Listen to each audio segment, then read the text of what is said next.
Shalom, apa kabarnya? Bertemu lagi di Habatus Hidupku Bagi Kristus. Hai adik-adik, apa kabarnya?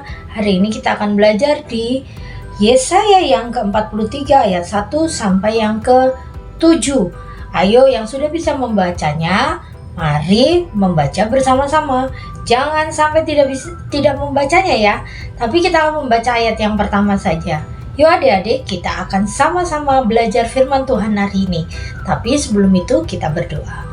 Tuhan Yesus yang baik, kami ucap syukur untuk kebaikan-Mu. Berkati kami supaya kami bisa mengerti, memahami, dan melakukannya dalam hidup kami. Dan hanya di dalam nama Yesus kami percaya berdoa. Haleluya. Amin. Adik-adik semua, kita akan belajar dari ayat yang pertama. Namun sekarang beginilah firman Tuhan yang menciptakan engkau, hai Yakub, yang membentuk engkau, hai Israel. Janganlah takut, sebab aku telah menebus engkau. Aku telah memanggil engkau dengan namamu. Engkau adalah milikku. Adik-adik, dalam cerita ini, dalam ayat ini sebenarnya latar belakangnya adalah Israel sedang dibuang. Pembuangan ini mereka pergi, mereka diambil dari negaranya dan dibuang ke negara lain. Dan itu membuat mereka depresi, membuat mereka sakit hati, membuat mereka sedih sekali karena mereka tidak bisa melihat tanah kelahiran mereka sendiri. Tetapi firman Tuhan ini datang kepada mereka bahwa mereka dihibur dengan firman Tuhan, bahwa mereka berharga. Yang terjadi dalam hidup mereka bukan berarti Tuhan tidak sayang, bukan berarti Tuhan jahat, bukan berarti Tuhan itu mempermainkan hidup mereka, bukan. Tetapi semua ini diizinkan Tuhan untuk mereka semakin mendekat pada Tuhan dan mereka semakin bergantung pada Tuhan. Dan mereka dihibur, mereka itu berharga. Anak yang disayang pasti akan dinasehati. Bahkan ada satu masa mungkin mama papa akan marah-marah kepadamu ya, karena kamu diingatkan, kamu dinasehati supaya kamu tidak melakukan sesuatu yang berbahaya. Mama papa marah-marah. Kenapa kalau sayang dimarahin? Nah, salah satu tanda sayang adalah teguran. Ada teguran yang lembut, ada teguran yang tegas, ada teguran yang marah-marah gitu kan. Itu semua tanda sayang. Dan Tuhan pun melakukan itu kepada Israel supaya mereka tidak bergantung pada kekuatan mereka, tapi bergantung pada Tuhan. Dan digarisbawahi bahwa ayat ini mengatakan bahwa mereka berharga. Apapun keadaan mereka, Tuhan datang sebagai juru selamat untuk menyelamatkan mereka.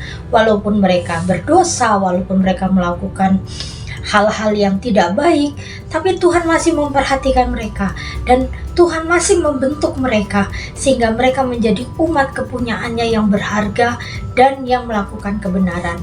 Adik-adik, terkadang kita mengalami banyak masalah. Mungkin ada yang pernah merasakan tidak naik kelas, atau waktu ujian nilainya jelek, atau tidak dipilih oleh guru di sekolah untuk mewakili sekolah, padahal sudah berjuang, padahal sudah melakukan yang terbaik, tetapi tidak dipilih. Pasti sedih, pasti kecewa. Tetapi kekecewaan itu tidak boleh melebihi atau mengambil kesimpulan bahwa Tuhan tidak sayang. Jangan ya, itu bukti Tuhan sayang. Kenapa? Ada rencananya yang lebih indah sehingga engkau mengalami hal-hal ini. Dan ingat baik-baik, saat engkau tidak dipilih oleh gurumu, saat engkau tidak naik kelas, saat engkau mengalami hal-hal yang memalukan, bukan berarti engkau tidak berharga, tetapi engkau sangat berharga di mata Tuhan. Buktinya apa? Buktinya Tuhan sudah mati di kayu salib untuk kita semua, menganggap kita ini berharga, menganggap kita ini milik kepunyaannya. Jadi kita diberikan keselamatan.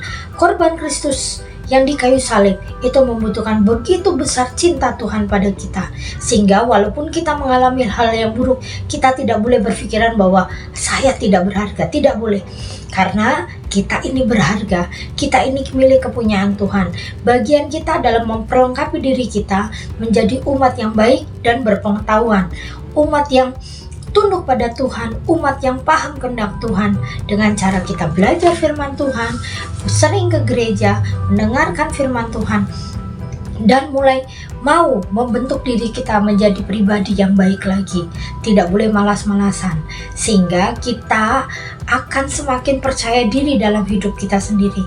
Tidak boleh berpikiran bahwa engkau jelek, engkau bodoh, engkau tidak berharga ya. Tidak boleh. Setiap anak mempunyai bakat masing-masing, tetapi setiap anak juga wajib untuk meningkatkan kualitas hidupnya menjadi baik. Belajar sungguh-sungguh, bekerja sungguh-sungguh, mulai bekerja keras dalam segala hal. Walaupun kamu sepertinya tidak ada perkembangan, tetapi ketekunanmu pasti akan membuahkan hasil. Ingat yang adik-adik semua, engkau berharga karena engkau milik kepunyaan Tuhan. Kita akan tutup Alkitab kita akan berdoa. Terima kasih Tuhan Yesus untuk kebaikan-Mu, sehingga kami diberikan anugerah oleh Tuhan Yesus. Diingatkan lagi bahwa kami ini berharga. Tuhan berkati kami dalam setiap kehidupan kami, sehingga kami bertanggung jawab dalam hidup kami menjadi anak-anak Tuhan yang berkualitas. Terima kasih Tuhan Yesus, dan hanya di dalam nama-Mu kami percaya berdoa. Haleluya, amin. Selamat pagi, Tuhan Yesus memberkati. Habatus Renungan Harian Anak.